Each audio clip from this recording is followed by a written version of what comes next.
So we are going to get to present them today. But what I want you to do first is I'm going to pass out your presentations, and I want you to practice how you're going to present.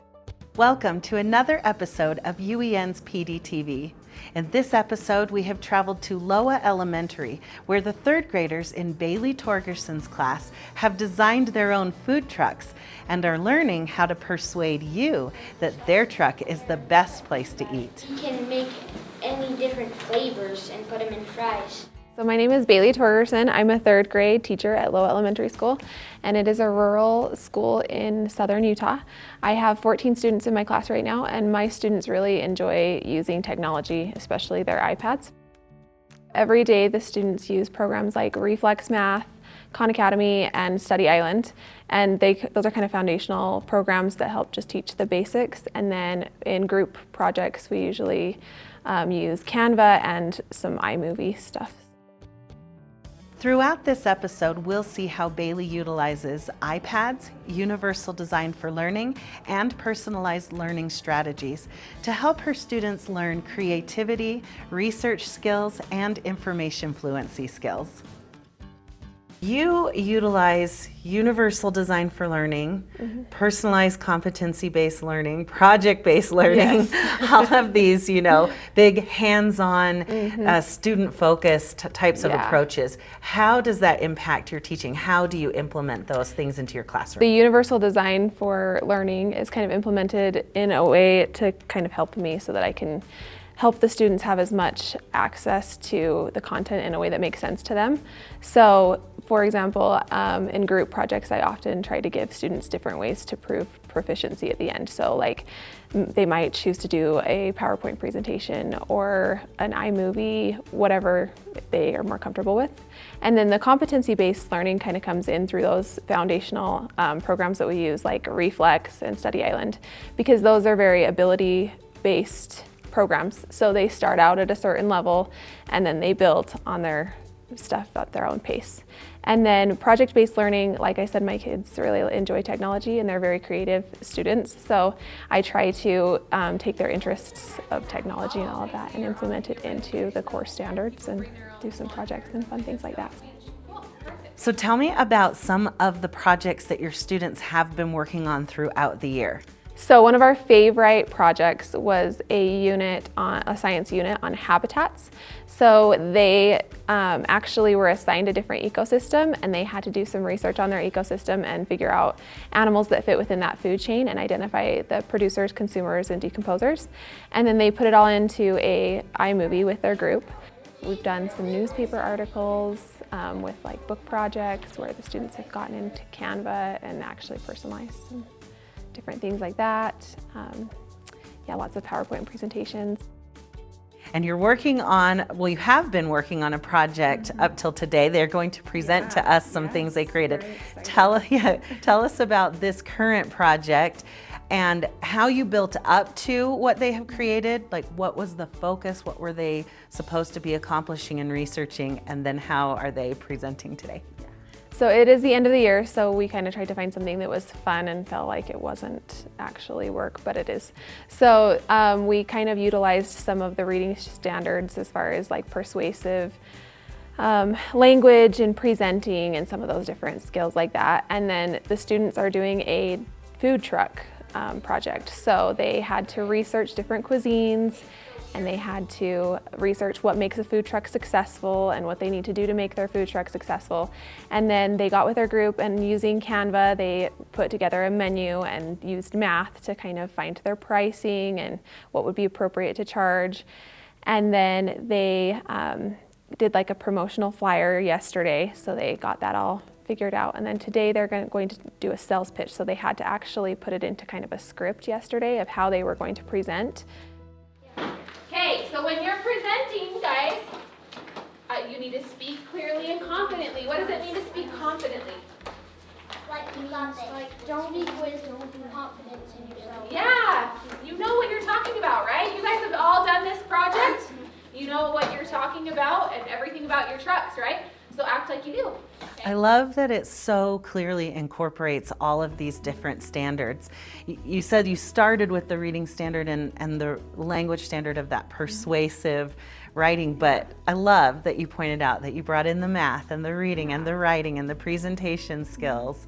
Were there specific research skills that you've built up throughout the year to help them be able to find the information for this project? We've talked about like what is a credible source and what's not really a credible source. Maybe not believing everything that you see on the internet is factual. So kind of looking at those different websites so they can kind of learn some different things that might be better sources than others. I like that even in third grade, it's already important to focus on media literacy. So I like that you have chosen specific skills that are age appropriate that will then help build up to even deeper understanding in future years. What are we going to see from the kids' presentations today? You mentioned that they used Canva, so how does that translate into what they're using to present today? So they actually have put together a whole poster board. So they've kind of done some of their research and then they've decided where their food truck's going to be located. And then on their flyers yesterday, they had to actually incorporate, so I had a group that chose Florida was where their food truck was going to be, and I was like, cool, that's awesome. But you have to tell me some fun things that people could do in Florida so that they could kind of sell that, like come eat at our food truck because down the road you can see this attraction or whatever. Had a lot of kids do Capitol Reef because that's kind of the area we're in. They are going to be presenting it on a poster board. They have colored what their food truck was going to be colored, they kind of came up with their brand, the brand colors and everything. And then they have their menu, of course, that they're going to present a few different items that are their staples. And then they actually have their promotional flyers they'll pass out to everybody in the class so they can kind of have everybody ask questions. And then we've had a little bit of a discussion on how to ask appropriate questions. So what would be a good question to ask? So maybe if I was wondering, where can I sit? Do you have seating options? And what is unique about your food truck? I'm really excited to see what they've come up with, and I know I'm going to end up hungry by the end of I class. know, that's the only hard thing is we don't actually have food.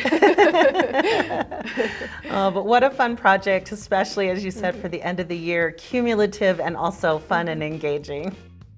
So your personalized approach to learning and your project-based approach has started to impact people across the district, not just in your own classroom. How have things started to change and what kinds of things have you been working on district-wide? Last year, our superintendent sent out the Modern Classrooms project for teachers that did want to kind of look into a more personalized approach to teaching, and I do think there was several teachers that took that little course. And so I do kind of think it's exciting that education is turning more towards a personalized learning approach, more kind of competency-based, because I think students can get more out of their education by being able to have it more controlled.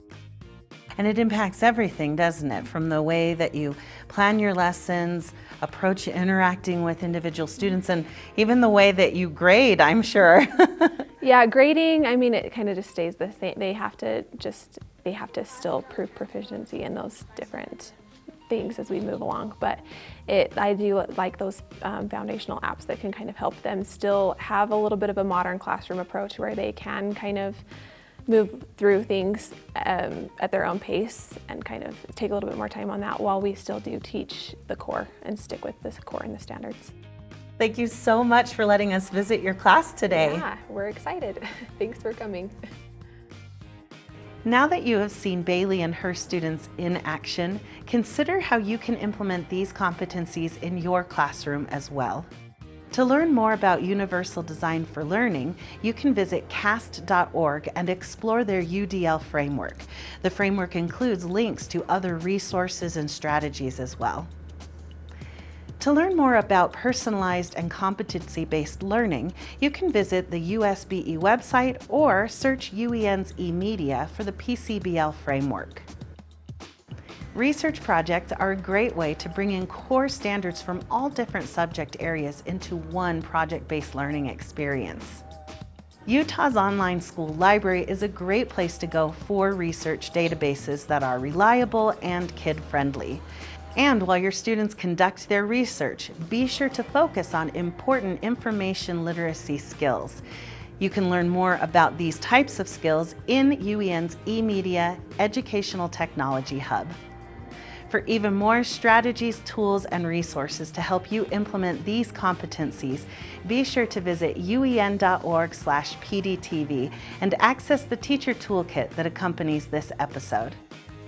Thanks for watching UEN's PDTV. For more professional development resources from UEN and to schedule a training, visit uen.org/development. We'll see you next time.